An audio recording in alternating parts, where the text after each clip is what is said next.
Hi, my name's Josh Manning and you're watching me on Run Forest Run TV.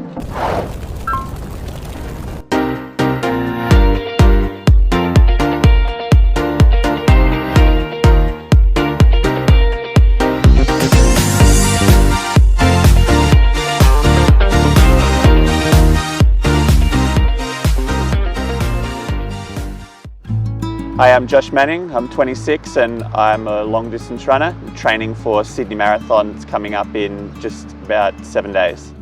When I was younger, I started with all sorts of sports. I played a bit of tennis, golf at one point with Nan and Pop a lot, then really got into surfing.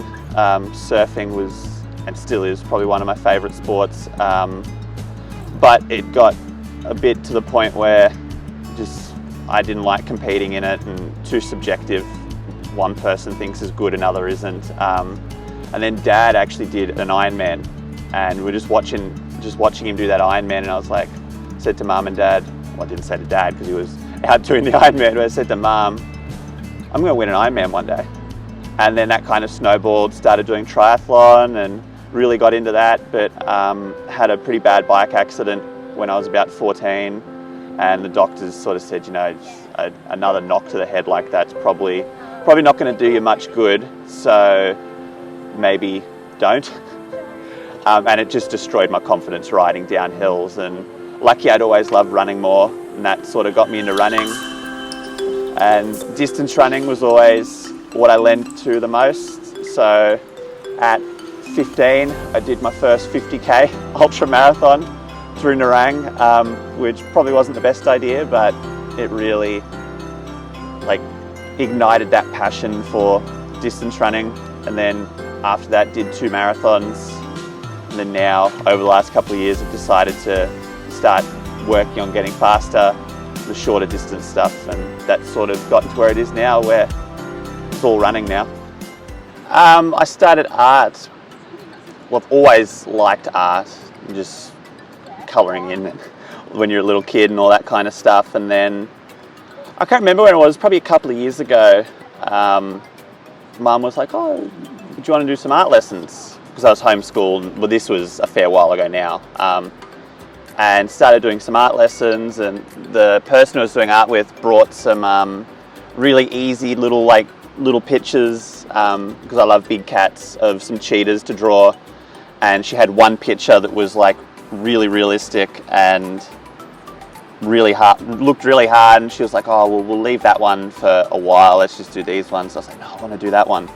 And we drew that one, and it turned out I could actually draw, so that helps. And then I was like, wow, I can actually do this, and then just sort of snowballed from there. And it's sort of become what potentially, hopefully, an opportunity for a career for me.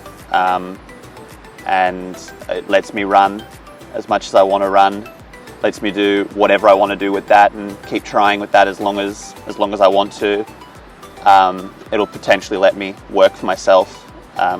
It's a hard world to break into, but I'm going to try. And to me, I think it's just another sort of example, sort of trying to do that, not to let things limit you. It would be pretty easy for me to go and just sort of don't limit yourself to what other people tell you can do. Mum and Dad have always been amazing with that, and saying, no, you can do whatever you want to do. And so that's where I'm at with my art. It's sort of it's came from nothing and just sort of has snowballed, and a little bit of luck that I can actually draw, so that helps. And yeah, it's exciting. It's got some really cool stuff coming up, hopefully, and hopefully it'll just keep growing over the next couple of years. What I love about running is probably the freedom.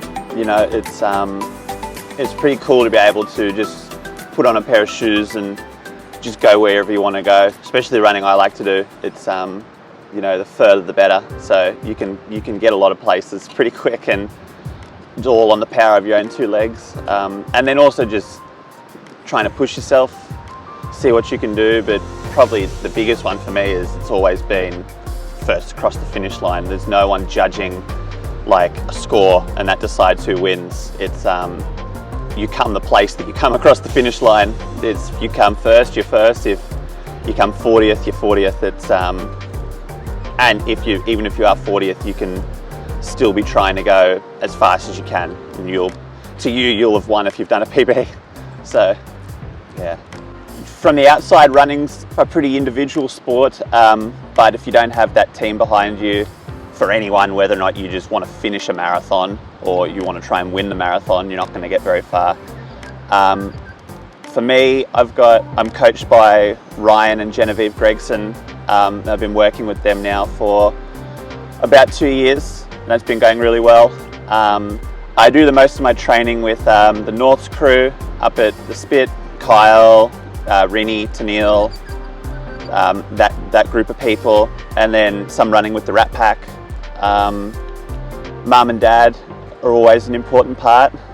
I'm only just on my L's now, so need someone to get me to all the training sessions. And then my brother, obviously watching him, he just came back from World Championships in the canoe, so it's always inspiring to watch him and sort of learn from what he gets to, the resources he gets to, and try and pick his brain whenever I can. For me, probably second most important person in the whole support crew is probably Brad, my physio at Pogo. Brad definitely keeps me in one piece. And then before Brad, it was Kate O'Connell. She was a big part in making sure that I didn't fall apart. To be honest, probably Brad, outside of family and direct coaching and then friends, has been the biggest supporter. He's obviously got a wealth of knowledge and experience through his own athletic performances, and then in what he's done through triathlon and all that kind of stuff. And dietitians, everything for me, that was a big one. All of my bone injuries came down to just not eating enough, basically. So been to multiple dietitians over time. Bit of a mixed relationship with them, but they've worked. And then probably my strength coach is, outside of direct family, the number one, Tanya Batchman. I do all my weights with her, and a bit of a sounding board when sessions don't go well. It's easier to talk to someone like that. Sometimes you don't want to talk to mum and dad. It's a bit hard because they just think everything is amazing because, well, they're proud of you and they just want you to be happy. Sometimes you don't want to be. And it's nice to have a whinge occasionally, and Tanya definitely is probably the biggest person that happens with. So, but you got to have a good team around you, just even in life in general. It just helps a lot. So that's that. So in about a week's time, heading down to Sydney to run the Sydney Marathon. It's been a rough couple of years for me racing. I've kind of rolled from bone stress injury to bone stress injury.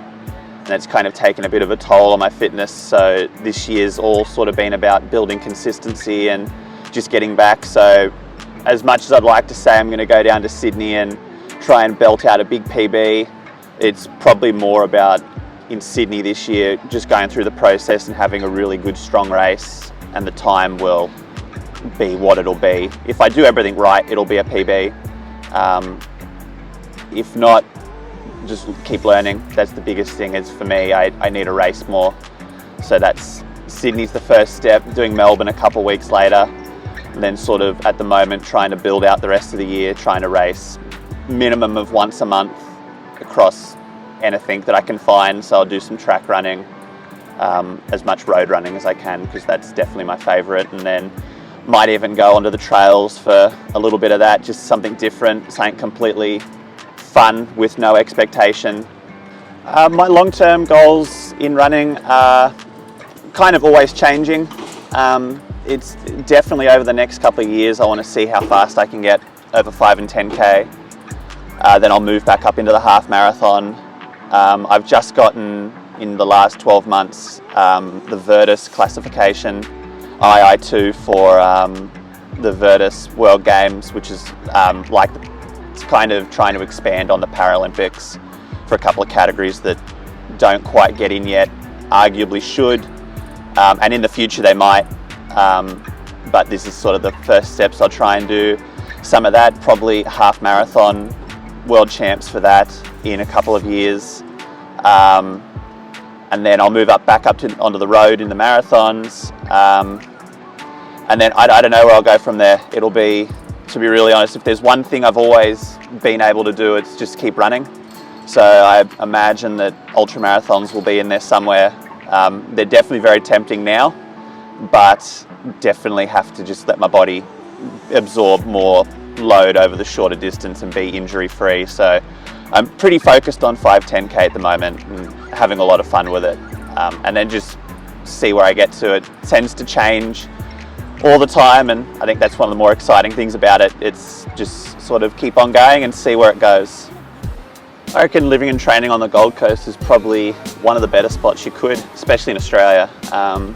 You've got access to everything from long flat paths you can run from the Spit all the way down to Snapper. It's nearly 45-50k if you go the right way, to the hinterland if you're a trail runner. Not really enough tracks, that's for sure, but there's plenty of tracks you can run at.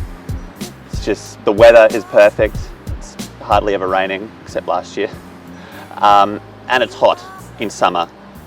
It's really hot, and it's pretty hard for most people to get to altitude and do altitude training, and you can get a similar training benefit from heat, so might as well use it to your advantage. And then it's great in winter. You run so much faster. It's when it does cool down. My advice for anyone who's thinking of taking up distance running would probably be get a good coach. Take it slower than you probably think you should.